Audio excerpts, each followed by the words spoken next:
Back yourself. Like, I know you can get this weight. You can't have doubt in your head. Exactly. When you have a couple hundred kilos on your shoulders. You need to go in there and attack that rep or that 1 RM like you're going to absolutely destroy it. You have a date to judo class? No, I don't think it was a date to judo. I think this was... I guess this was a date. I think this might have been a date. Yeah, I'm pretty sure this was a date. I mean, she did invite me to say, yeah, okay, let's say it was a date. It was a date. I went on a date to her judo class. After the class, she was showing me some technique and stuff because it's the only exposure I've had to judo. And she threw me around like a dinner napkin. It was very, very humbling. I didn't expect to be tossed so easily. That's like going into a powerlifting meet and someone squatting 100 kilos more than someone else, and then the person that just got dominated by 100 kilos saying, but my technique was definitely a lot better. It's like, well, I don't care because I beat you by 100 kilos. Exactly. Okay, I'm ready. You ready? Yeah. Hey, we are back. Welcome to The Big Flex, episode 5, everybody. I keep forgetting that it's called The Big Flex. The Big Flex! Yes! Yes! All right, so first of all, I think the very first thing we have to do is we have to address all of the new equipment that we have this week on the podcast because it's pretty dope. Starting with that, actually, you haven't play all the noises. What have you got preloaded? Well, let me just explain. I haven't got everything. Let me explain what it is first. Is basically just pre-coronavirus. I indulged the gym and the podcast setup with some new equipment, which Sign. What's up? The sign. And in addition to the sign, Yeah. some podcasting equipment, which actually only just arrived about 3 days ago. It was like a 3.5, 4 week delay before it got here. And I was like, well, when it gets here, I'll still use it and have a bit of fun. So basically what came is, it's called a Rodecaster Pro, and it's a mixing box. So it has 4 mic channels, but it actually has like 8 different channels. You can Bluetooth, plug your phone in, computer in, 4 mics, which is pretty cool. So like, we have 2 mics set up right now, but if I connected my phone via Bluetooth, we could get a guest to call in and it would record that conversation, which is pretty cool. And then it records one of 2 ways. I can either record straight to my computer, but I decided, I was playing around with this yesterday, doing a bit of troubleshooting, that instead of doing that, I just got a micro SD card, plugs in, and it holds like 64 gigabytes, which is just like hours. It's like, what is it? 8.5 hours worth of audio, which is plenty. Because because like the longest podcast we've done is half an hour. Yeah, 40 minutes, half an hour. Yeah. So I mean, I'm sure everyone would like to hear us talk for 8.5 hours. No, they definitely would not. Hey, anyhow, and then it also has a bunch of built-in sounds, but you can also change those sounds too. Okay, so far, what have you got built in? Well, the built-in sounds, it comes with like theme music, which obviously is not our theme music, but I Yeah. could put our theme music in there. Okay. So I'm just gonna play these bad boys here. All right, this is like the theme music. Yeah. That's pretty cool. Right, and I got little sliders. So Whoa. So theme music, right? Yeah. You just keep doing it every time I talk? Yeah. So you like, I don't know if we've talked about this actually. You're quite musically, I don't want to say talented. I don't like giving you too many compliments. It goes to your head. You're quite musically talented. You can play a lot of, there it is. You can play a lot of instruments. You should definitely make your own theme song, right? We could make our own theme song. Right now, the music that people hear on the intro, when I usually cut in like 3 funny bits from the podcast or 3, interesting things. Yeah. That music is from the YouTube like audio library, basically for YouTube like content creators. Music. It's safe music, so it's royalty free. You can use it on your videos and soundtracks without having to pay for anything. Yep. So that's what we've been using. It's kind of a funky little one. I quite enjoy it, and I actually have a different one for the Strength Institute podcast. The one that we use here on the Big Flex. I've noticed that. Yeah, is the one that we use for the Big Flex. But yeah, we could use that. I could get that on that button. The problem is that because I'm doing a bit of post filming editing, it's not really the intro is cut from different parts of the podcast, if that makes sense. Yeah. Do you know what I mean? But I could have it play as we just do like the welcome and then just slowly fade it out. But we can work on something like that. Yeah. I could make our own theme music. Really, I've got all the tools at home I got all the tools at home to make something. That's a good idea. Yeah. It's not like you don't have enough time. Hey, mate, I'm spending all my time just being productive. Speaking of productive, play the rest of those noises. I want to know what's on there. I want to know what we're working I'm with. saving a couple gems in here. I thought you might be. That's why I wanted you to play it, because I don't know what's on there. Yeah. So it can be Bluetoothed. So I can download a soundboard app. No. Right? The Bluetooth just connects the phone to the device, and then any audio from the phone will get picked up on that channel, and I can volume it up or down from the mixing board. So if I for example, download a mixing board app on my phone and preload it with noises that I want, that say you maybe don't know about, and then you just have the phone volume turned up, I can just play it whenever I want, and it'll just it could essentially just. Yeah? But at risk of that, I would just have the volume at 0 the whole time. Yeah, we're definitely going to be working with that next week because depending on what gems you have today, we're going to be rolling with some gems of my own next There's week. no big gems. I mean, it's all the built-in stuff here. Yeah. So, I mean, I would say, like, give me a joke, Adrian. It's on the spot. It has to be organic. Just give me a joke on the spot. Knock knock. Who's there? Orange. Orange who? Wait, did I already ruin it? Yeah, it's banana first, Yeah, right? I did. Is that crickets? Yeah. There it is. You get perfect. crickets. See, without my terrible joke telling abilities, you wouldn't have been able to use that. That's right. Yeah. Well, that's pretty awesome. So, I mean, it's amazing stuff. It just sucks that you spent a lot of money on it before all this. Well, I happened. mean, it's not a crazy amount, but it's an investment for the gym, for the podcast. So, you know, as we enjoying, I'm enjoying, and I'm sure you hopefully enjoying making these, and some people are listening. So Speaking of some people listening, do we have more followers? More 82 subscribers. Oh, it's creeping up. 82. It's getting there. We're It's on the almost way up 1/10 of the way to 1,000. to monetization. I think I think I would love to see triple digits. Like 100 subscribers would be pretty cool, and then next step, like 100 straight to 1,000. We'll see. I feel like we should set some smaller milestones in between. No, just 100 to 1,000. 100 to 1,000. Well, look, 100 would be cool for the first milestone. That'll be pretty amazing. So yeah, tell your friends, help us out. 100 subscribers. Yeah, and then I wanted to talk about running. You today said you ran 14Ks. I ran 14Ks today. Just run me through it. What have you been? Pun. Run me through it. Get what? Yeah, jokes. There it is. Come on, do the audience one. Yeah, well, how many runs have you been doing? Yeah, so for those following along with running a marathon podcast, I've touched on it a few times there, but basically each week is 3 to 4 runs. Yeah. And some weeks have some extra cross training, either on the air assault bike, cross trainer at home, or like the rowing machine. Basically, what I've come to find is, one, you do need running fitness. So you got to run, but you got to let your body recover as well. So you can't run every day. I can't. I'm still 100 kilos, right? I'm on the way down. I can't run every day. Yeah. Anyhow, you need to have some breaks in there, but you can fill that time in with other things that are going to get your heart rate up for a long period of time. So sustain work on the air bike or the rowing machine, something like that. So, but for the actual runs themselves, usually 2 or 3 shorter runs, which I do at faster than race pace. And then 1 long run, which I can go slower than race pace, just to get the kilometers into the legs and lungs. Get the volume in. And that long one goes up a fair bit each week. And the problem is you're meant to take only a 10% increase each week, similar to weights. Like there's anywhere between over 15% increase in volume per week, your risk of injury, and up to 30% like a much higher risk of injury. With running, it's meant to be about 10%. Because I'm coming from a base of no running, my increases are significantly higher than that. Now, I've, for those of you that want to take up running, just stick with the 10% increase if you've got time. Like I'm doing this in a compressed time frame, so I didn't want to do this over a whole year, which would be smarter. It's the same as, and you'd probably notice this as well with people when they first start training with you, with weight training in particular. The first 6 weeks of a relatively untrained person, the gains are through the roof before it just naturally tends to either plateau or slow down. But I guess it's exactly the same with any other sort of sport or conditioning, right? Yeah, I think so. I think with those gains, one is that in the gym, there's a few things going on. You don't have that central nervous system or that neuromuscular sensitivity. So like when people first start training and their brain actually figures out, oh, like this is how I contract my muscles in this order. And like it actually, you can get a lot of gains without actually building a lot of muscle mass or anything.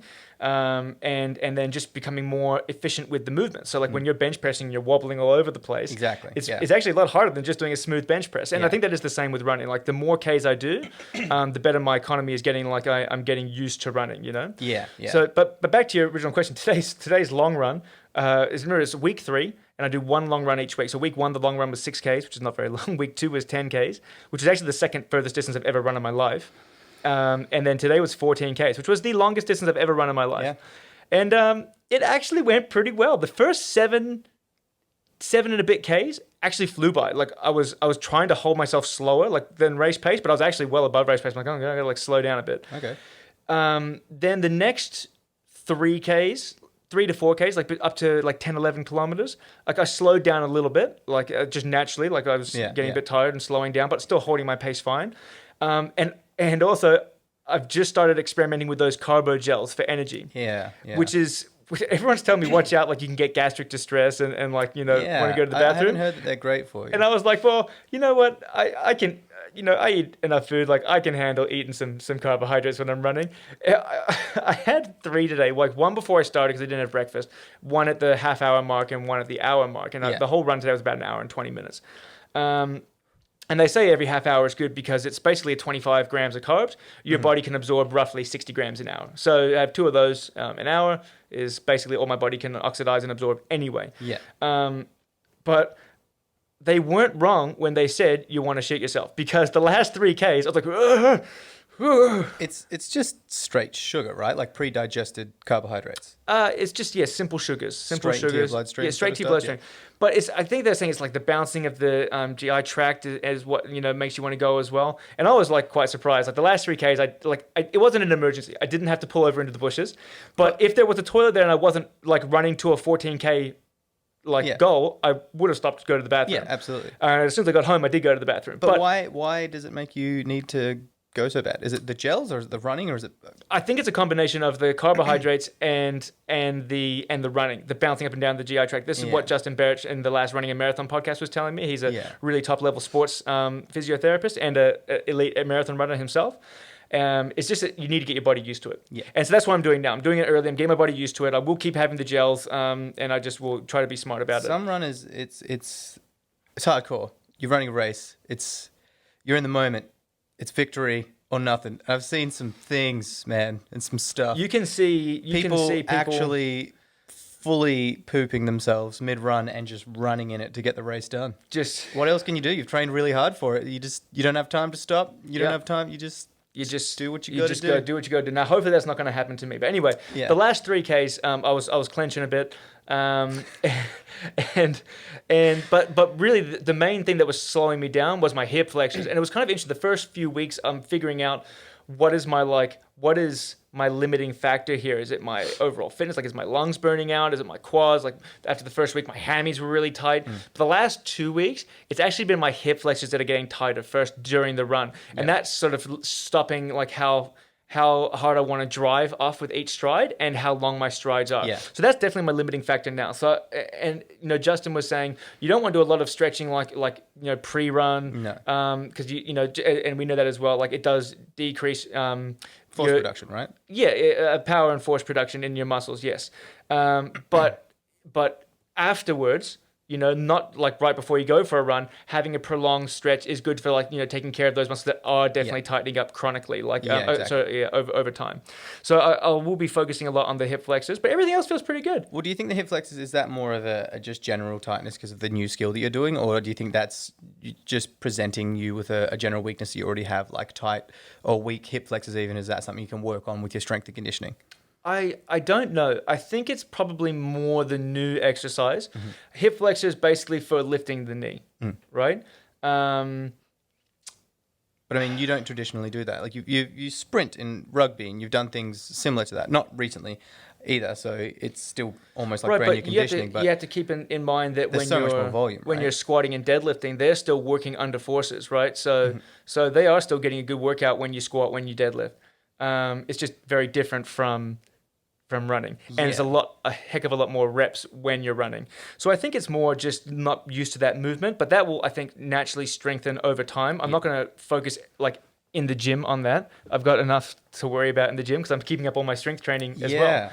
Which is also going pretty good. I did 5x3s at 175, 180 on squats, so I was feeling pretty good with the squats, and I went out and did a 5K run after that. So how much are you weighing at the moment?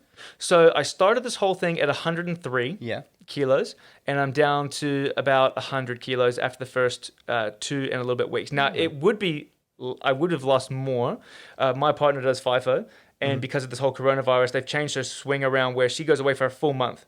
And so the last 4 or 5 days before she left, we were really just having a good time and just, eating everything. Yeah, but also that's not necessarily a bad thing if your goal is running long distances, right? You don't really need to worry about the calories. Oh, look, I actually felt fine. Like, I had plenty of energy from all the food that I was eating, but I just wasn't dropping. And to be honest, if I want to get some of the goals that I have in my head, I do need to bring my body weight down to high 80s, low 90s. Yeah. Just, I think that's it. Like you said before, I've got big old canned hams for legs. It's hard to lift them up for 42 Ks, let alone 14 Ks, let alone 42 Ks. Christmas hams. There you go. Okay, yeah. So yeah, Christmas hams and. Well, I mean, you were talking about that before, right? Efficiency of movement. Just if you are lighter, then you're gonna be dealing with a lot less. Lot less. The economy is greatly improved if you're lighter. Exactly. Yeah. Cool. Yeah. 100%. Because to be honest, I mean, I still got this big old V12 engine. And if you drop me down 15 kilos body weight, oh man, I'd be flying. I'd be like one of those sugar candy utes that just just goes like spinning off the road. Too much power. Sometimes I don't mind talking to you about this sort of stuff, and then I'm like, nope, I regret it. I regret asking the question. Yeah, well, that is a very good point. Economy of movement in general, like it's huge, right? But does that affect, and is that going to affect your strength training? It's going to be. I'm still very interested to see how that's going to go over time. At week 3, my strength is doing just fine. Mm-hmm. Like I said, I've only lost a small amount of body weight. Mm-hmm. I actually went and got a Dexa scan. I finally found. A place that was still open that gave me a proper Dexa scan, and results back yet? Yeah. You get instant results. So.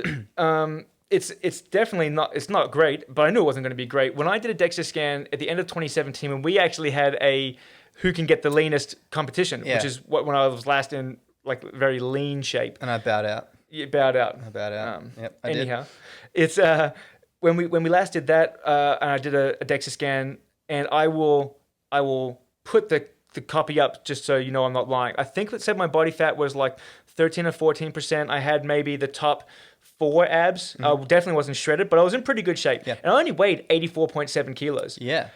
Which I was surprising. It's like, how come I don't have more abs? Because I think at the time I weighed the same as you. Yeah. I was 85 or 86. But you had better abs, but I'm like a head taller. So I have no idea where this weight comes from. But I do know now because we looked at the bone density. Yeah. My skeleton. Hey, when they say big bone is not a thing. It is? Big bone's a thing. Explain. This boy is big bone. What do you mean? So basically, they look at bone mineral density, which is like, I think it's grams per squared centimeter. Yeah.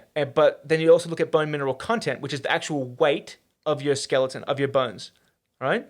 And the guy that took the scan, when he took it, he's looking at it because we'll start with the boring stuff, the bone density. And he goes, he goes, I've done over 3,000 scans on this machine, and only 5 people have had a skeleton weigh more than 4 kilos. Wow. This guy was almost 4.2 kilos. What does that mean? What it means is that when you look at standard deviations from the average, I was and I will put this up as well so you know on the line, 3.1 standard deviations above average, which means it puts me in the 99.999 something percentile of big bone boys. Does that basically mean you could get hit by a car? One sec. Let's just hear it up for the big boned people out here. And that's for every big bone person. That's for all the big bone people out there. Be proud of yourself. Woo. Don't get that mistaken with saying you're just big bone. Definitely get a because I think a lot of people, to get the Dexa scan, because I think a lot of people think they're big bone, but they just Does that just mean that you can get hit by a car and not break a leg? No. I've broken plenty of bones playing rugby. Does it account for anything? Like what? So you do have more. Probably accounts for why I'm not a fast swimmer. Yeah. Well, you may have a negative. What is that called? Negative buoyancy, something or other. They talk about it in the military where they try to do their water training and people can float or people sink, and there's like a ratio. I was not a bad swimmer, but I had a bit of extra insulation, so I think maybe it counted out my big bones. I find it really hard to float. Well, do a Dexa scan and we can check your thing. Well, yeah. Just talking about your bone mineral density being as high as it is that just because you started training, resistance training, you rowing when you were quite young in high school and all that. So that is a form of resistance training. Then you started actually strength training after that. Well, not long after, right? Rowing was it was all high intensity circuits and then like endurance training. So there was not really any heavyweight strength stuff. No, not real strength stuff. Back then, I'm sure they do strength stuff now because we all know that strength stuff helps with everything. Yeah. But basically, So I did a little bit of weights. Like I really didn't go into the gym at all until after school, when I was like 18. and then like 19, 20-ish was getting a bit more into it. And then, yeah, it was really like 2008 and 9 was when I really started to get into the gym. So then what do you think accounts for the such high percentile of bone density? Well, I think that with the type of weight training that I do is usually heavy training, and we know that lifting heavy increases bone density, and that's why it's so important for older people, older populations to strength train, because it helps fight off osteoporosis. It helps reduce the risk of injury if they fall because it makes their bones stronger. Absolutely. I was talking about this to someone else the other day actually, and for those people who don't know much about me, I was actually a Dexa technician, and I used to work for a company that did bone mineral density testing with that same equipment. So I do know all about that. It is incredibly important to, especially once you're after a certain age, like 65 to 70, to keep doing resistance training. Keeps you healthy, keeps your quality of life way up. That's actually really interesting. So apart from the impressive bone mineral content, what did you say your body fat was at now? Oh, so the body fat at the moment, I think, was around 20%. Okay. Yeah, it was around 20%. Surprisingly, the visceral fat, which is the really dangerous stuff, the one that's packed in and around your organs, that was still quite healthy. They say you don't want to be over half a kilo. And from memory, and again, I'll put the actual picture up.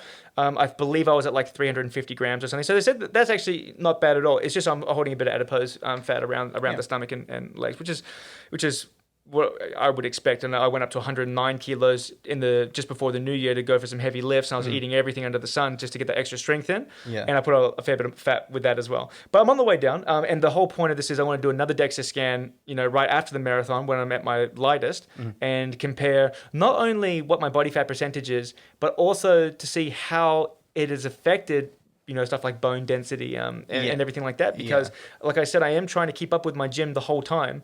Will it be beneficial? Will it not be? And then it also breaks it down by limb. So I could see my legs are getting a heck of a lot more work from all the running. Is my leg bone mineral density going to improve compared to my upper body? So I'm really interested to see how these are going to come out in about 10 more weeks' time. I'm interested as well. When I was in uni, and this was a very long time ago, so I can't really quote anything, but I was reading a few studies about the effects of hormone and bone density on certain types of athletes. And I think amongst the lowest were long-distance runners, because it's like a type of stress that it causes on your body. So there were some long-distance athletes that just in comparison to sprinters and weightlifters that had lower mineral content. So it will be really interesting to see how that affects you, if at all, or with the weight training, or that is actually really interesting. Yeah. It'd be kind of cool. I'm really interested to see you seem very, very confident in yourself, and confident. What are you saying? You are confident in your ability to shit talk a lot of people who do run, but I'm interested to see just how well you're obviously going well now. It's only been a couple of weeks. How well you keep going. I want to see if you can actually make it. Like I know you're going to do the marathon. I just ran a third of a marathon this morning on my like 8th run. What I'm saying though is, yeah, sure, but we just talked about that earlier, right? Like you're just getting used to it. So you're going to be putting in a lot more work. I'm interested to see if you can actually keep your strength training goals in mind while you're doing the end game runs, the big runs. Adrian, I am committed to being a jacked and tan marathon runner, sir. To be what? Jacked and tan. Now, I'm going to give that a throwback to Mark Bell's super training. He always talks about being jacked and tan.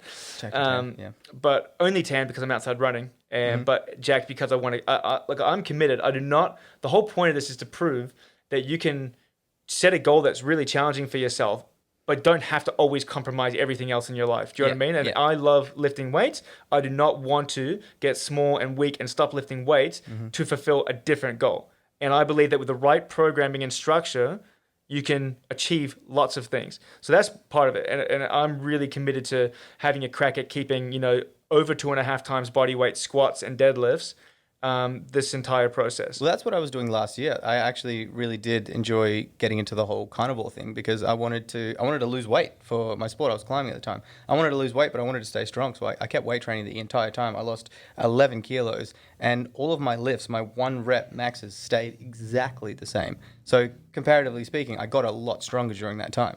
And I didn't want to lose weight and compromise my strength.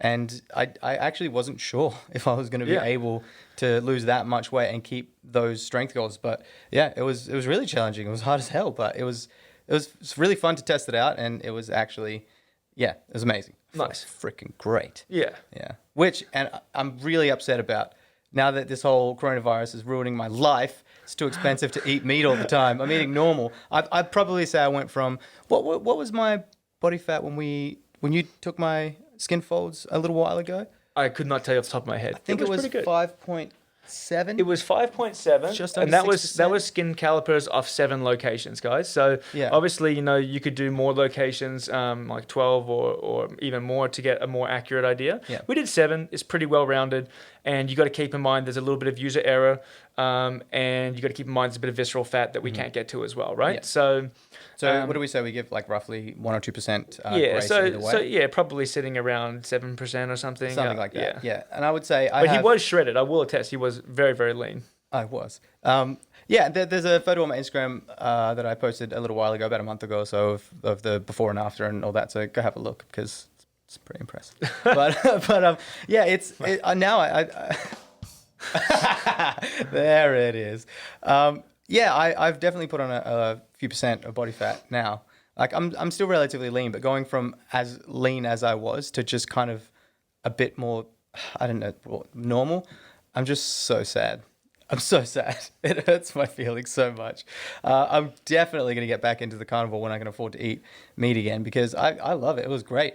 I feel like now, like I got to eat all the time for my energy and things. It's just not as enjoyable. I'm not liking as much. I don't feel nearly as strong as I did either. So it's really interesting to go from normal general nutrition, I guess, to doing carnivore for that whole year and then having to stop suddenly as well. I'm just noticing these big contrasts. Right, but do you think as well that it's not just potentially stopping carnivore, is that now that you're not training in the gym with training buddies all the time, like Absolutely. you are still training at home, but maybe the quality is not quite as there, or you maybe not pushing yourself quite as hard because you haven't got the correct equipment to get a good spot, or the people to make sure you're feeling confident with the lift. I mean, or have enough weight to do really heavy stuff. So it's probably it goes hand in hand with a few things, not just a diet change. I've noticed that I'm not enjoying my training as much. It's because I'm not there. Well, you weren't there for most of the year for me anyway. Right. But look, I will give you that. Training in this gym is a lot of fun. You've got some amazing equipment. I agree. The people agree. All of the people. You've got some amazing equipment. It does make it a lot easier. But also, I was just training. I like to be a lot more social. I was training with a lot of other people and doing a lot of different things. And just kind of, the isolation thing sucks. It's a lot harder to be motivated and enjoy your training. So that's definitely playing a part as well. But talking about motivation, you happen to whip up a little something for the people out there. Well, I was looking at motivation because I was dipping myself a little bit. It's hard to really stay on top of it. I was training every single day except for Sundays for almost a year straight, and I was really enjoying it because I was doing so much different stuff, seeing different people, training in different groups, and now I'm just at home, just weight training, trying to do other stuff, but the weather's not really permitting it now either. And so I was looking a little bit at motivation, and I recalled to uni some of the sports psychology stuff that I was doing at uni, and then I brought up, it's called a transtheoretical model for behavioral changes. That is not necessarily created for exercise science, but it's used in exercise psychology. Yep. And we're gonna pop up the picture. I'll pop it up in the mid podcast, and I'll also link what we're talking about today, guys. Just like the actual reference in case you want to go look at the whole article. In the description.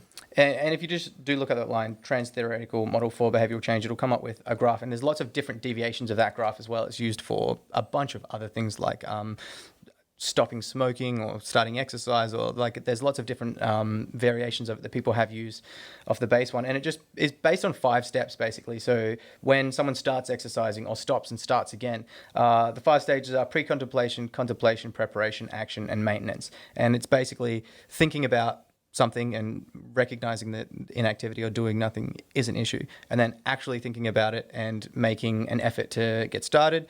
The preparation phase is getting started and actually doing something about it. The action phase is regular compliance with some sort of program. And then the maintenance is just putting things in place to stop yourself from going through some sort of relapse and just stopping. And then that is actually a feedback loop. So you will stop eventually. If you do, then you just jump back in that first step and keep going. And it's a never-ending cycle. What we said with jumping back into the step is that on the model that you showed me there as well, which I've popping up, is that you don't have to go back to step 1, which is what I see in the gym sometimes is when people get hurt or they lose a bit of motivation or they get busy or whatever it is, and instead of all right, they let's say they're at the final level, they've been killing it, they're strong, they're fit, and instead of just slipping a little bit and then saying and realizing, okay, I'm slipping, let me jump back into the preparatory phase and plan out a different structure that works for me right now, and they can jump back in only maybe 1 or 2 steps backwards. They let themselves stop altogether, lose their fitness, lose their gains, get chunky, become chunky monkeys again, eat too much ice cream, and then like, oh, I've got to start. But they're starting from step 1 is so much harder. So much easier to stay fit than it is to get fit. That's right. So what's really important here, guys, is if you do fall out of motivation or out of sorts with your training, you don't have to wait and get all the way back. If you realize it at all, hey, slide back in where you can in this model, because it makes things a lot easier for you. I think it's I can't remember where I heard this from, but it's such a good analogy. It's like saying you've dropped your phone on the ground and the screen is cracked, and instead of looking at it and going to get it fixed, you just get a hammer and completely smash it until it's in little pieces, right? Why would you do that? Why wouldn't you go, oh no, it's cracked, and then just get it fixed and carry on with your everyday life? It's kind of like, oh, I stopped. Well, I better just throw it out the window and quit altogether. Or same with nutrition as well. Oh, I ate something bad. Oh, well, it's all gone now. I'll just eat like a very bad person for a little while. And so it's if you look at this model, you can be aware of the process. And it's mainly why I wanted to bring it up. Be aware of the process. Sometimes people relapse. Sometimes you just don't get motivated. You don't feel like it. You stop. You have kids, a hectic job, a busy lifestyle, and you just don't have time sometimes. But recognizing, that's the first step, recognizing that inactivity is a problem. Pre-contemplation, just thinking about it as an issue is really important, because that step, you can do that after the first day of skipping a session or after a week, and then you can skip through the first 3 steps and just go straight back to action if you're aware of the steps that are there. The basic psychology of it, really, stopping doesn't mean stopping. If you think about it as a constant feedback loop, you can just jump back in. Yep. You don't have to actually stop. Absolutely. Yeah, and I think that's really important for right now, because a lot of people may feel like that. I know I have been feeling like that. It is really hard to get up and train. It's cold right now. I don't need to get up in the morning, and so it's really hard to actually get up in the morning. I've been getting up at the same time every day, same alarm, exactly the same time every day. It is hard. I don't have to do anything, so I just kind of like, nah, I could sleep in until 2 p.m. today. Don't do it. I know it's Fight a trap. the urge. It's a trap. Fight the urge. And so looking up things like that and trying to get back into the exercise psychology sort of stuff that I learned at uni has been really, really helpful. Look into that. There's a link in the description for you to have a look at that. It's I thought it would be a little bit helpful for people. It's actually quite interesting. Is I didn't get a chance to dive into any research after you'd mentioned this to me, but it also goes hand in hand with not being overwhelmed by a situation.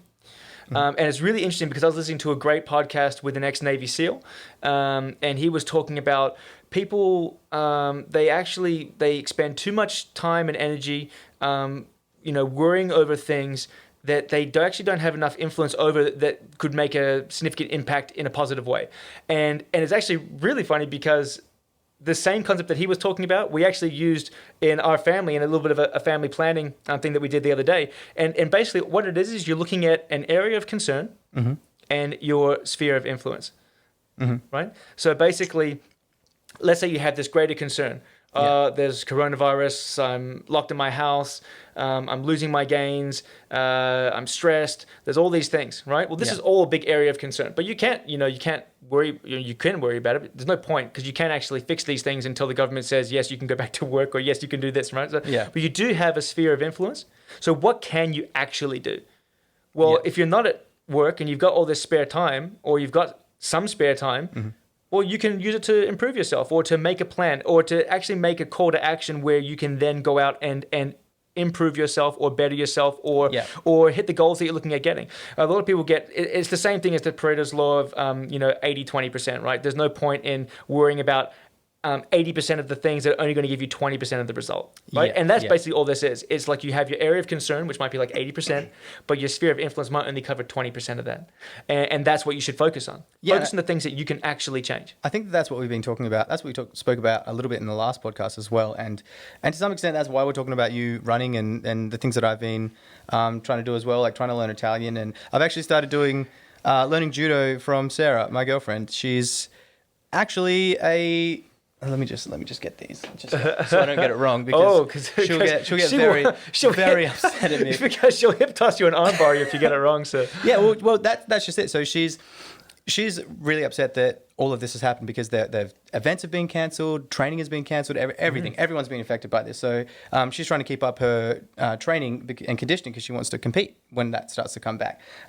She is a women's national veterans champ, which is over 30s, and a Q grade national champ, which I believe is under black belt. And I can't remember what belt. Yeah, it's called a Q grade? Q grade national women's champ and women's national veterans champ. All right. Yeah, she's gold medal winning national champ. She's pretty impressive. And Nice. so she's been teaching me some stuff, which has been really fun. Really fun so far to do, because it's really, really difficult learning something that I've never experienced before. It's unlike any other styles Does of this martial arts that I've trained in. explain all the bruising on your face?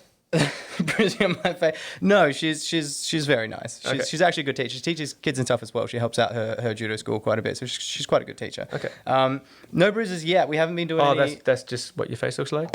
I'm sorry. I'm hooking up my phone next week, and I'm going to play some noises too. So that's been really fun. We've just kind of started learning some things now, and so I'm excited to start learning about that. But that's another thing that we were talking about, like your sphere of what did you call it? A sphere of influence. Sphere of influence. So yeah, I've been teaching her some strength training and weight training and stuff like that, in hopes to help her with her judo, and she's teaching me some judo. We decided that we'd learn a language together. We're getting up at the same time every morning, trying not to like sleep in all day, and just trying to do those things to keep us sane and nice. use the time that we have to actually better ourselves. Oh, I miss doing jiu-jitsu with this lockdown. That's one of the things I miss the most, is just that grappling. Well, that's part of judo. Well, So yeah, judo and she's gonna jiu-jitsu be- definitely go hand in hand, I think. They do. She's teaching me a little bit of that as well, and I did learn a little bit a long time ago, but I have not been practicing to remember anything. Yeah. Yeah. Well, the thing is with jiu-jitsu, and as much as I love jiu-jitsu, one of the weak points of it is that a lot of schools maybe don't teach enough takedown work, and they're assuming that most fights end on the ground, and that's why it's mainly a ground martial art, Yeah. right? Which is why if you have a really top-end wrestler Yeah. or a top-end judo person, Yeah. and they're not going to let you take them down, Exactly. can give some issues. So I did a little bit of wrestling training at a gym called, I went a couple times, Gladiator Gym, and that was really eye-opening, like just different techniques, but really interesting. And one of Dad's good friends, John Geyer, he wrestled on the US team, I believe, as well, and he showed me some stuff as well. It's wrestling. I think all very grappling, unique. wrestling, jiu-jitsu, judo, they're so hard, but they're good. Yeah. There's a lot of, I wouldn't say crossover, but there's a lot of similarities, and there's a few bits of crossover between them, but they're just vastly, vastly different. I really like wrestling as a sport, because it's unlike any other sport. You have to be so strong and so acrobatic. It's unbelievable. I don't think there are many other sports where you have to be that strong and that acrobatic. The flexibility that they have and strength through their like necks, they throw front flips and back flips and all sorts. It's like part of their training. It's really impressive, to say the least. Yeah, a friend of mine taught me a little bit of wrestling a little while ago, and it's really, really fun. You just have to be strong as hell and super flexible, really agile. It's a very demanding sport. It's unlike anything else. I really, really enjoy training it, and then I've noticed just the ability to sprawl and stay on my feet has helped a lot with a lot of other martial arts that I've done. Just the ability to stay standing is a really big one with a lot of sports that go to ground straight away. It's just interesting how they interact with each other. Yeah. Well, I think when I first jumped into jiu-jitsu, and I've been doing it for a few years now, very recent purple belt, but I had a good platform coming from rugby, just being able to brace myself at rucks, tackling, that physical contact while standing. It gave me a really good understanding of how to move my body around to where I could get a good center of gravity and a good base of support and not fall over and not get bounced over. And so that translated really well to rugby, to jiu-jitsu, which gave me a good sort of head start in there. But yeah, I remember when I went down there and just got smoked by people way smaller than me. It's like, hey, what is going on right now? I need to learn this immediately. And I've loved it ever since. But the one thing that does bug me a little bit, I will say, is that people, if you're strong, they say, that was all strength and no technique. That doesn't, technique over strength. Excuse me, buddy. Strength is a skill.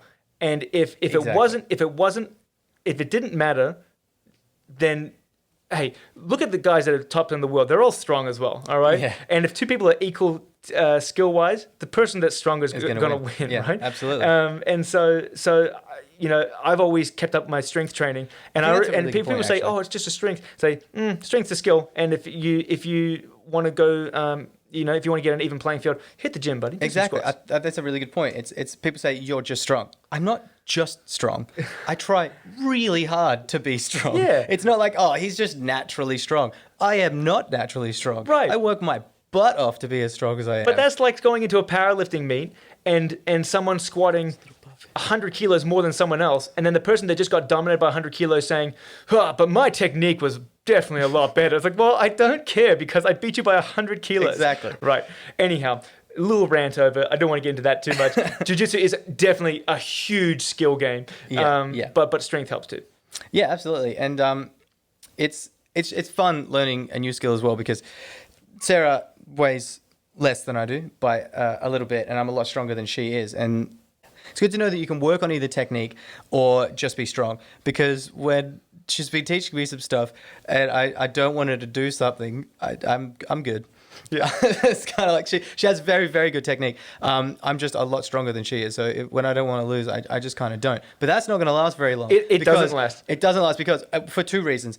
One, it's going to really clean up her technique, working with someone who's a lot stronger than she is, and she's going to kick my butt. And two, by me training with her, being stronger than her, it's going to make her much stronger. Yeah. So I'm making her more formidable. I'm not sure how I feel about that. Well, it won't last because, there's actually two girls at the club that I go to. I highly doubt either of them listen to the podcast, but it's Anne and Em, and Em is the head coach, Adam's partner, and she's a stud at jiu-jitsu. She's blue belt, but she's world champ. She's world champ, masters world champ for her age and weight in blue belts. In the world, she's a weapon, dude. Yeah. And when I roll girls normally, I try very hard not to use my weight and strength. Like I try to just actually really hard as well. It's hard, Yeah. but I try hard not to just flatten them out with my weight. When I verse Anne and Em, I use full strength because they're savages. If I don't use strength, they smash me. That's actually a really good point. I used to roll with a group of people at a gym I used to train at, semi-regularly, I guess you could say. And there was one girl who I used to roll with. I don't think she's going to listen to this either. Evelyn. She weighed like 40 kilos. She's literally half my weight. And she was really nasty. She had really good technique, but she used blades and elbows and all. So it was awful. I started off not using any of my strength, which is hard to try and match another person's strength. It is. But she was really savage. It was really difficult to roll with her because I'd be trying to work in the same sort of strength range, and then I would just be in screaming pain, just trying to wiggle around and survive. It's actually very interesting. Yeah. But yeah, that's. I'm really excited to learn a little more judo because it's unlike anything. Oh, that's awesome, man. Really I'll cool. gladly hip toss you if you want to practice hip tosses. Well, no, that's no, thank you. Can I say no? Yeah, you can. No, I do.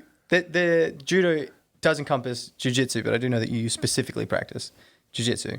Yes, So jiu-jitsu. Yeah. Have you done any standing game, anything like that before, or is it just? Well, like I said, I went to like a wrestling gym just a couple times just to work on some takedowns, so from standing. Yeah. And then also one of the there's another lady at the jiu-jitsu at AMA, the Academy of Mixed Martial Arts. Go there sometime when it reopens. It's a fantastic. It's the best jiu-jitsu gym in all of WA and probably Australia. Cool. It's a big call. It's a big call, but it's great because it's a big school, and so you go there and you get to wrestle black belts and brown belts and purple. It's not just like whites and blues and maybe a purple and a brown. There's a lot of people and a lot of skill range there, which is great, and a lot of different body sizes, which is it's not just like all 70 kilo people. You got people that are 130 kilos. You got people that are 50 kilos. It's great. It's a good range. So from what I understand, that's a very good point that you bring that up. From what I understand, the reason why martial arts isn't big in WA is because of that as a problem. When you go to other countries and other places in the world, there's just a lot more people, so you can just get a lot more done and train a lot more. But there's not very many big schools in WA. Is that right? Maybe. I don't know. I've not really my experience is, I was lucky enough to fall in with Emma like very early in my jiu-jitsu, so it's like it's always been a nice big school for me. Cool, yeah. So I haven't had that issue. But like I was saying, like one of the other ladies that trains there, she's a black belt in judo, and so she will from time to time show you judo throws and some techniques like that as well, which is pretty fun. But actually to get hip tossed by a girl 30 kilos lighter than you is quite humbling. It is. Yeah. It's actually. I will tell you a funny story then about when Sarah and I first started dating. She invited me to one of her judo classes early on. And this was like one of your dates? A date to judo class? No, I don't think it was a date to judo. I think this was a date. I think this might have been a date. Yeah, I'm pretty sure this was a date. I mean, she did invite me to say, yeah, okay, let's say it was a date. It was a date. I went on a date to her judo class. And me being the fun-loving, happy-go-lucky guy that I am was like, yeah, sure, I'll give it a try. But there's context to this situation, right? The day before or 2 days before, and I was at another gym and I was playing around with some friends and they wanted me to show them a meat hook. And if anyone doesn't know what that is, just Google it, meat hook.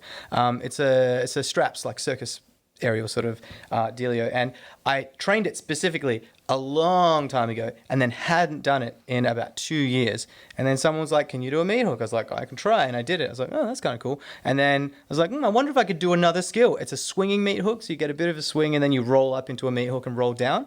And I rolled up into it. And as I rolled down, I was like, something in my stomach. I felt like someone hit me. I was like, that's a bit sore. It'll be fine.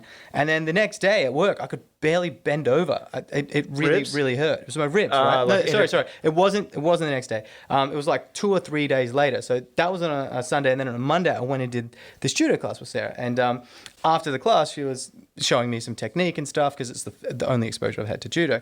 And she threw me around like a dinner napkin. It was very, very humbling. I didn't expect to be tossed so easily. She is very good. And so anyways, I was fine. It wasn't that at all. But I thought that she broke me. The next day, I went to work. I was like, oh my God, I could barely breathe. I can't bend. It turns out I actually pulled my oblique. It was like an ongoing thing for about 6 weeks. Oh, wow. I pulled it bad. And for like a whole week, I didn't remember that I did that meat hook.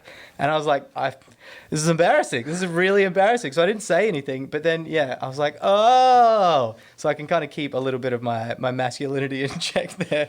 Have my ego still stay nice and healthy. It's very humbling being tossed around by a girl. It's not like she's just good for a girl. She's just an impressive athlete. Yeah. And when you know judo and you know it well, the mechanics of it alone, it's choosing your opponent's momentum against you and all of that. It's really impressive skill to have. Yeah. And I can see myself getting very addicted to it, which is why I've kind of stayed back. I'm sure you felt exactly the same way about jiu-jitsu. That's why I never got into jiu-jitsu properly, because it's addictive, right? It's a black hole for your time and resources. Yeah. Like when I was first into it, and I did pull back a little bit, and like everything in life, I would be all about jiu-jitsu, and then I was like, well, hang on, I needed to keep on my weight. So then like work was getting really busy opening the gym, and so like sometimes I was there a lot, and sometimes there'd be a month or two where it'd be pretty scarce. But when you're really into it, I call it YouTube training. Like when I wasn't at the gym, I was like looking at YouTube to like try to find a move that maybe someone hadn't seen recently. I can like catch someone with, and then like I just try to go through that in my head. How does that work? Think about it all the time. Yeah, and then like get to the gym and it doesn't work at all. You're like, damn it, my YouTube training failed me.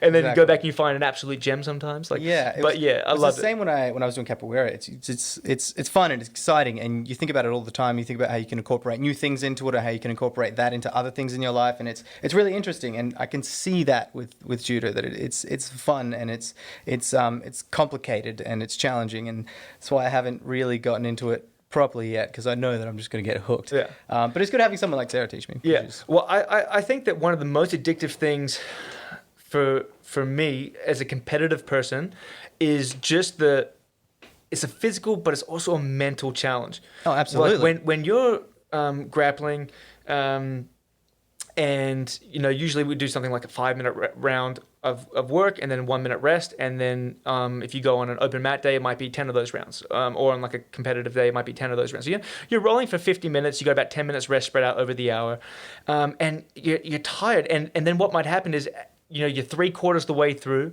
or you're up to your second last roll, and you get some monster brown belt or some high level black belt that gets you flat in your back, takes like a heavy side control for you, or goes knee on belly, or you just feel like you're getting suffocated and snuffed out, and he's got your arm trapped and he's slowly choking the life out of you, and you're just holding on going, maybe it's just 20 more seconds I can survive. But then it's just like, it's this feeling of like you're trapped, and no matter how hard you struggle, you can't do anything. And that itself is quite confronting for some people, which is why I don't do that to white belts when they first come to the gym. I try to do it for people that are similar belt to me because they've had some experience with it. But when you realize that you're in this compromising position, that you are completely this other person's mercy, and you can't do a thing about it. It is really actually quite mentally confronting. And you have to get used, and what I try to describe it for people, you need to get comfortable being uncomfortable. And that's really hard. And I think it does keep me a little sharper mentally doing jiu-jitsu, because you have to be in these positions that are just uncomfortable physically, but also mentally and emotionally. Sometimes like, I just want to get out from here. I don't think uncomfortable is the right word. I think completely and absolutely helpless. Helpless. I think you need to understand what helpless means. What that means. And you know what? I've done a few different martial arts over my training career, and I've trained with a lot of people, and I've never ever once, except with you, I've never ever once felt like I was in danger. Like at the worst of times, there is something I could do to defend myself and run away and climb a tree or something. Like I never felt absolutely helpless. Get out of here. Right? Exactly. I've never felt like that before. I've never been completely like overpowered or something similar to that. I was at when you first got those mats, we set up in your gym. Yeah, the home gym. The home gym. And you only weighed about 15 to 17 kilos more than me, I think, at the time. But this is when I first started, when I first started learning jiu-jitsu, I think. And so you were like, yeah, come along, I'll show you. And you were so much stronger than I was. And you had your technique was getting really sharp at that point because you're practicing regularly. And I was so far out of my league that you were showing me and moving through a few motions. And on one of the drills, you were like, just don't get choked out. And I could not, no matter what I tried, I couldn't stop you. And there was absolutely nothing, no matter how hard I physically struggled, no matter what technique I tried. We did like 2 or 3 5-minute rounds, and you were like, just survive. And I couldn't. There's nothing that I could do. And I tapped about like 15 times during the...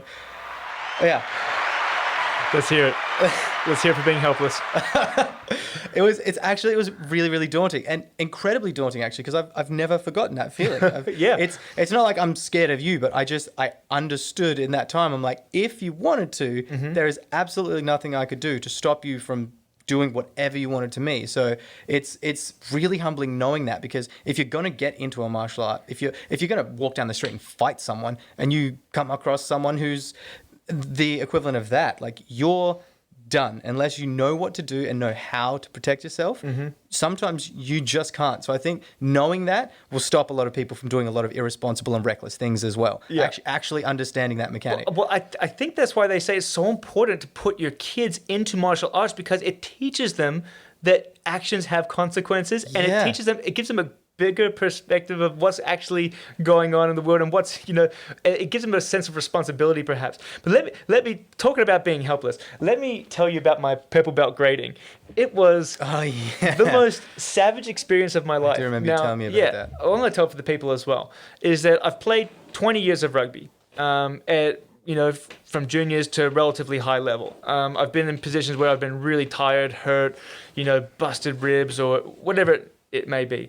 I've been lifting weights for a long time, over a decade, 12 years of lifting heavy weights, and the feeling of what it feels like to have several hundred kilos on your back, doing strongman and 350, 400 kilo yokes, and nothing compares physically and mentally to what it was like doing my purple belt grading, which was basically after warm-ups and techniques and showing some technical, this is how you do this and this. It was a 35-minute shark tank. Now, a shark tank in jiu-jitsu, and it might be the same in other martial arts, basically means that you're in the middle and someone jumps in to wrestle you, and everyone else just stands around in a big circle. And as soon as that round is done, that person gets out, but you stay in. And a fresh person comes in. And then another one, and another one, and another one stop it. for 35 minutes. Now, here's the thing. Well, wait, hold on. So every 5 minutes? No. Or just when they're done? So usually it's when someone taps out. Okay, so like, whether you tap them or they tap you, correct. Just up, next, go. Yes. And so basically, that's how I had normally done a Shark Tank before. Like, when I did my blue belt or when I was helping grade other people up, is that you just you jump in and you roll with the person, and then when someone wins, you jump out. What grade were the people that were jumping in with you? Well, I'll get to that part. Okay. But basically, Coach, thank you, Coach, he pulled a wild card on me, and I didn't realize until about, 2 or 3 people in.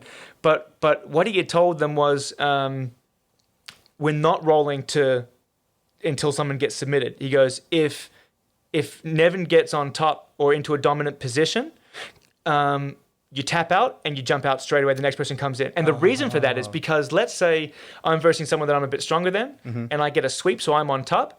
I can now coast for 2 minutes. You can rest. I can catch my breath. I'm in a dominant position. I slowly work to a better position and try to get a submission, but I can rest.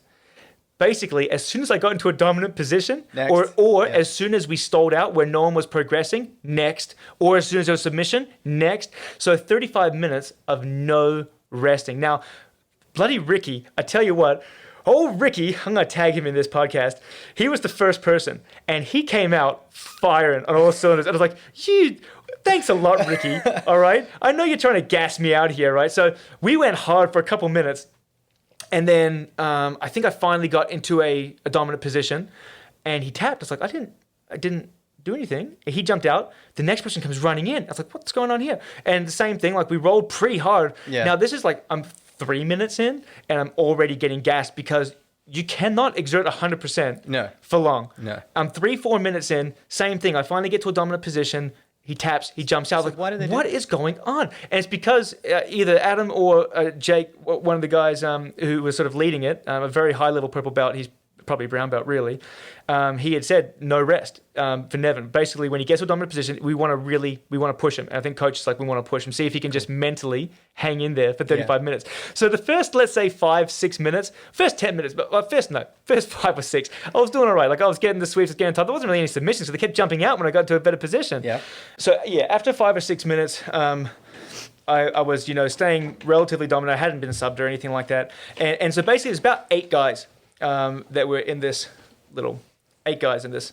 I can't describe it anything other than a snuff film. But basically, I think there was only one white belt. And it's actually Mitchell Johnson, the cricket player for Australia, who's actually a weapon and a good old athlete. He's a solid 6'3", 6'4", and a big boy and strong. And so he was the white belt, but he was a big physical white belt.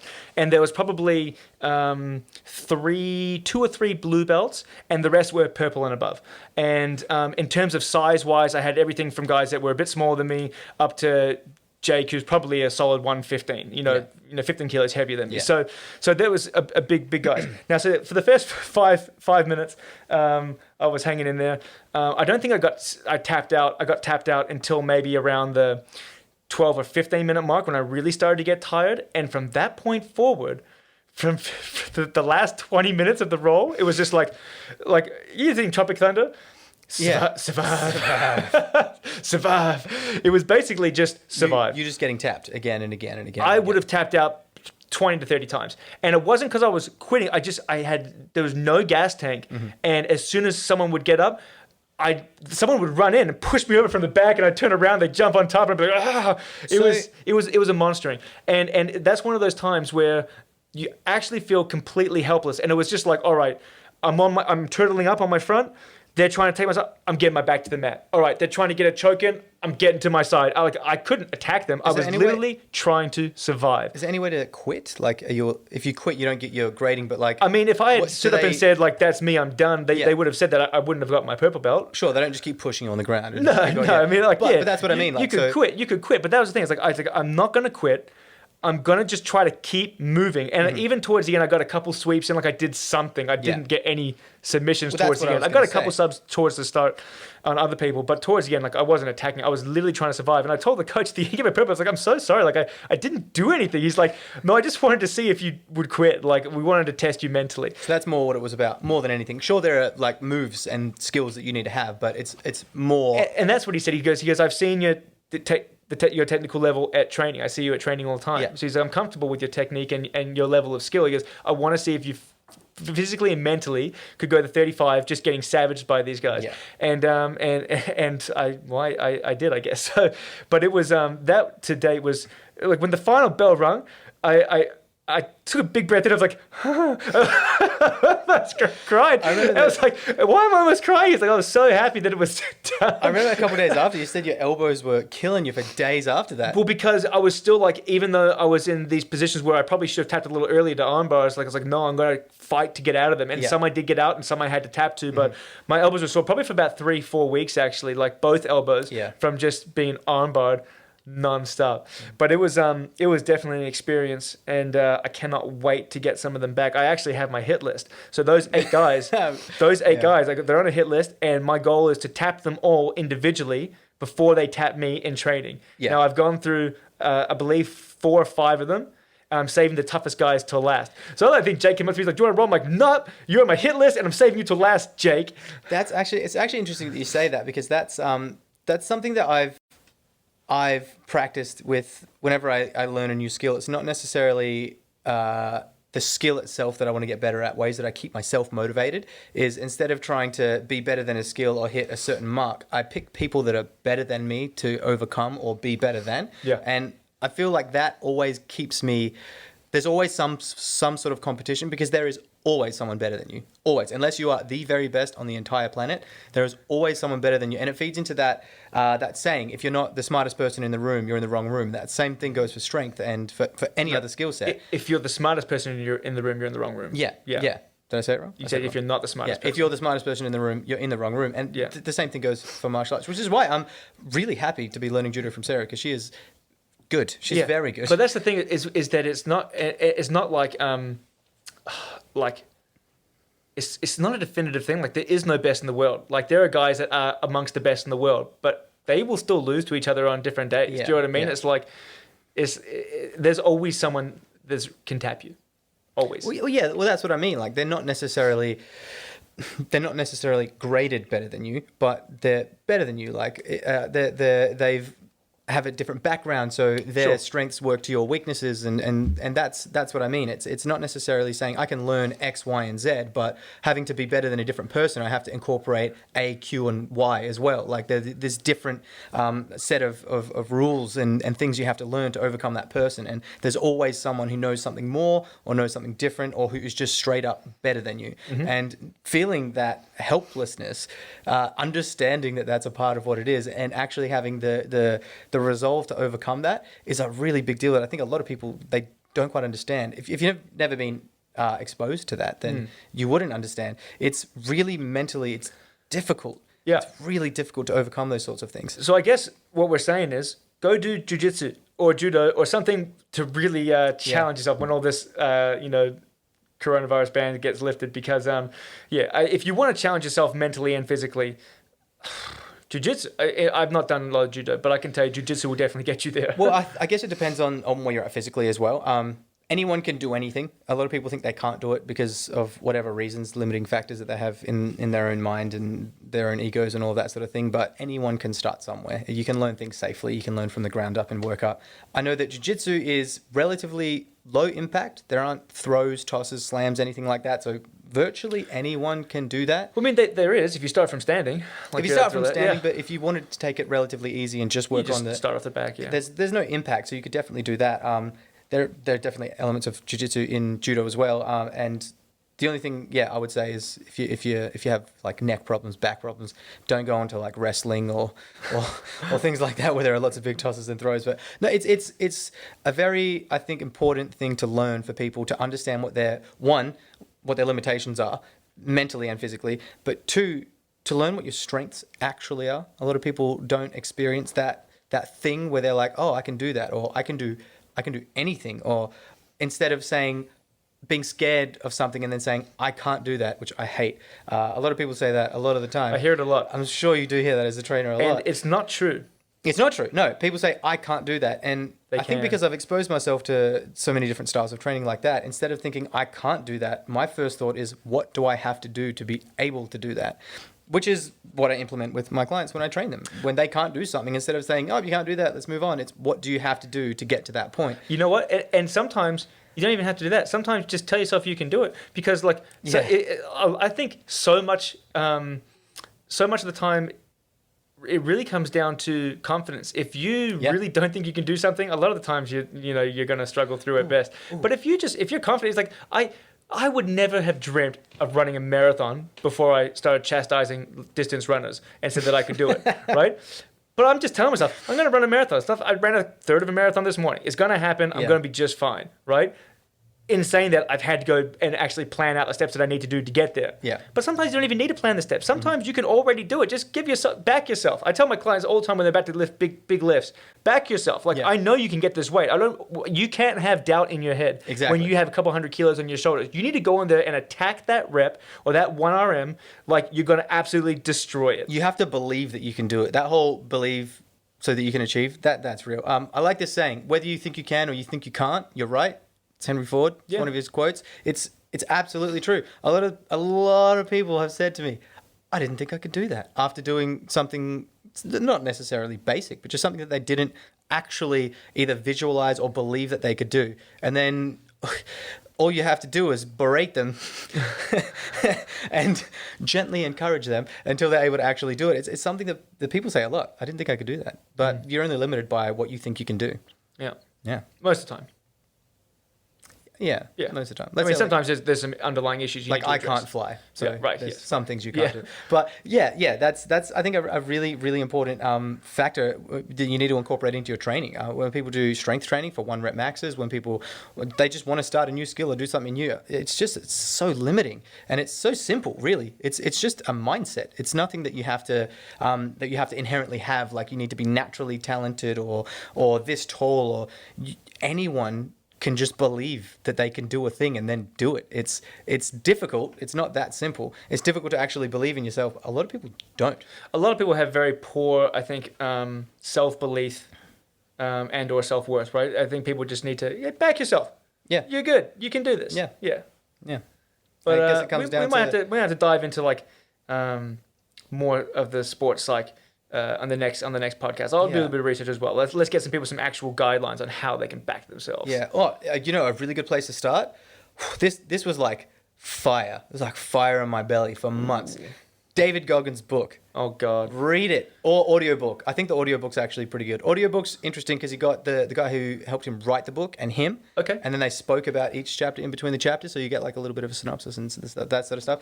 It's an incredible book. That guy's an incredible person, and he is just straight up crazy. He almost killed himself a couple of times just because of how hard he physically pushed himself. Yep. And the whole point of his book is that you can achieve anything if you just believe you can do it. And he's just a crazy, stubborn man who did some amazing, impressive things. An ex-Navy SEAL.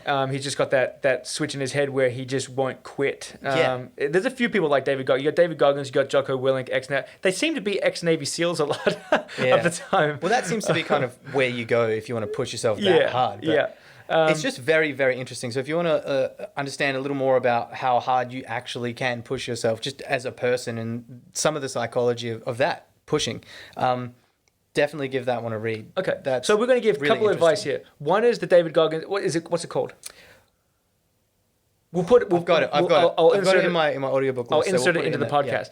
Yeah. The one that I would recommend is Extreme Ownership by Jocko Willink. Mm-hmm. And that's really important because a lot of the time when people fail at something or can't do something or don't want to do something, they externalize the problem and put it on something else. I couldn't do this because of this. I couldn't do this because of this or this.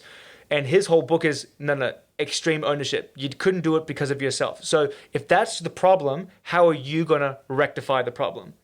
Yeah. And it's all about taking ownership for everything and not putting it elsewhere. And so that is a really fantastic book. So that's my recommendation. Well, the David Goggins book is very, very similar. Some of the stuff that he says in his books is he's like, no one is coming to save you.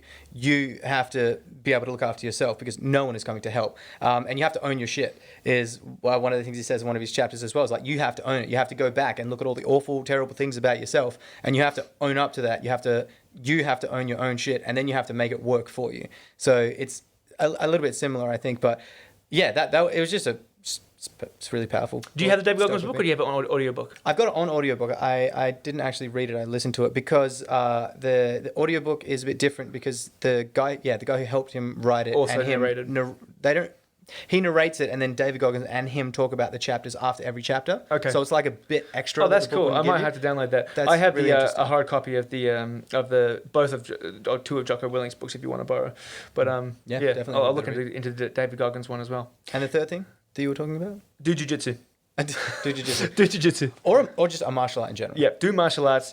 Don't externalize your problems. And sports psychology, motivation. Motivate yourself. I guess we'll get back to you a little bit with some more stuff on the next podcast specifically about that, because it seems like that now more than ever is going to be a big issue for a lot of people who are just stuck at home, finding it hard to do the stuff. Yeah, so much stuff, guys. Look, that's over an hour. Geez, that's an hour and 10 we've done so far. So.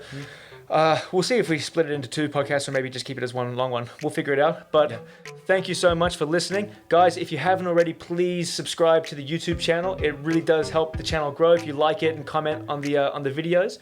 We've been getting a couple extra comments on past videos now. People are starting to get a bit more involved. But again, give us some ideas on what you want to see. But first and foremost, if you're enjoying the content, really helps if you subscribe to the channel. We're trying to get to 100. That's our first milestone. That's Help us get to 100 subscribers. We're at 82, guys. So we're on the way. But you've been great, and we hope you enjoyed it, and we'll be back soon. Thanks for listening. See you next time. Awesome. Have a good one. Oh, do the sound effects. Do that. Yeah. Thank you. Goodbye. We'll see you next time, people. We love you. We love you.